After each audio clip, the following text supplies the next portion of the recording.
Hello, this is Joe for Fuji Electric HMI support, and today we're going to be talking about how to get a TS1000 series communicating with a FRENIC-Ace VFD. The TS1000 series has 7 and 10-inch HMIs. They each have the same communication setup with two D-sub-9 serial ports, male and female.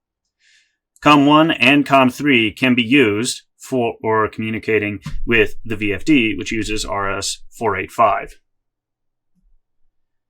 To set up, you'll need the FRENIC-Ace, the HMI, VSOF 6, and of course the comms cable between the two.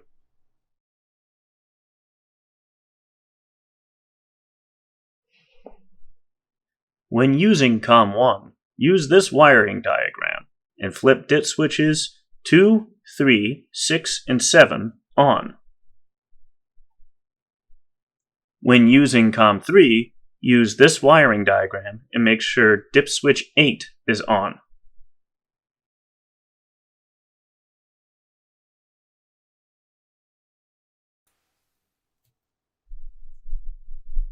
Now let's configure the VFD. First thing we're going to want to do is go to H30. H30 is the address that controls where the commands for run and frequency come from. So if we go into this, we see that's set to 8. What 8 does is it sets port 2 to accept run and frequency commands over the RS-485 connection. So you want to save that. Then we go back. Now we have to go to the Y connections, Y addresses.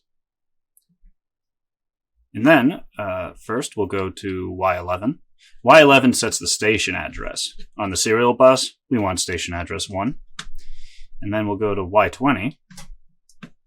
Y20 sets the protocol. In this case, 0 represents Modbus.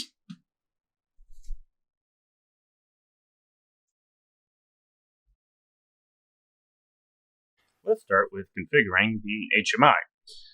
Here we see we have VSoft 6.2 here. Click on New to open up a new application. The series I'm going for is the TS for TechnoShot. The model is the TS1000 and this is an I-series HMI, meaning it has an Ethernet port. The rest of these can remain default. For the connected device, we're going with an inverter. The maker is Fuji Electric. The model is the FRENIC-Ace. And the connection port, in this case, I'll be using COM1.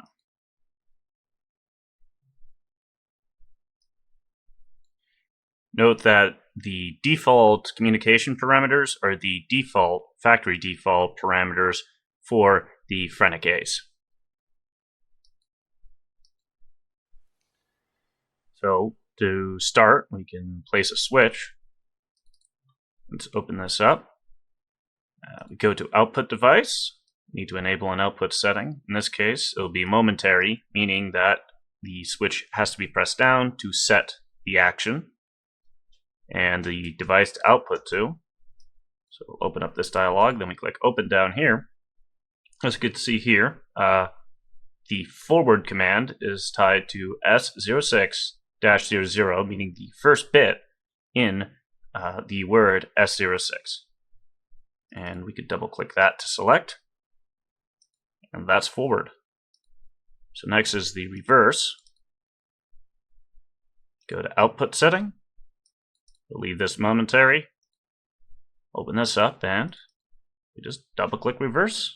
Click finished. And that's set up. Next we need to set up a frequency reference. So let's take a numerical display. Put that down. You set the device to PLC1, go over here, and we're going to have to search for a little bit for the S. There's only a few of them, so it sometimes eludes you. There it was.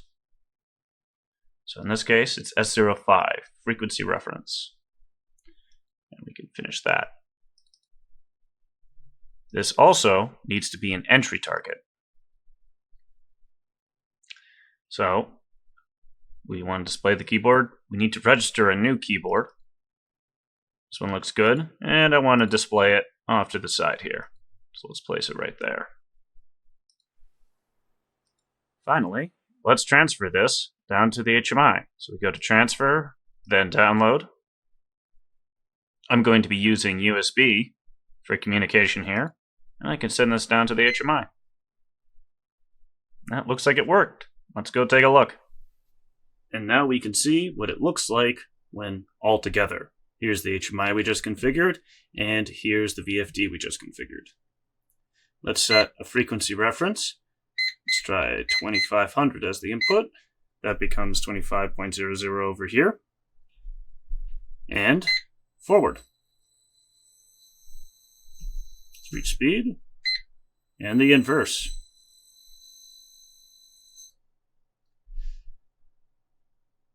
This has been Joe for Fuji Electric, and we hope you enjoyed the presentation. Best of luck.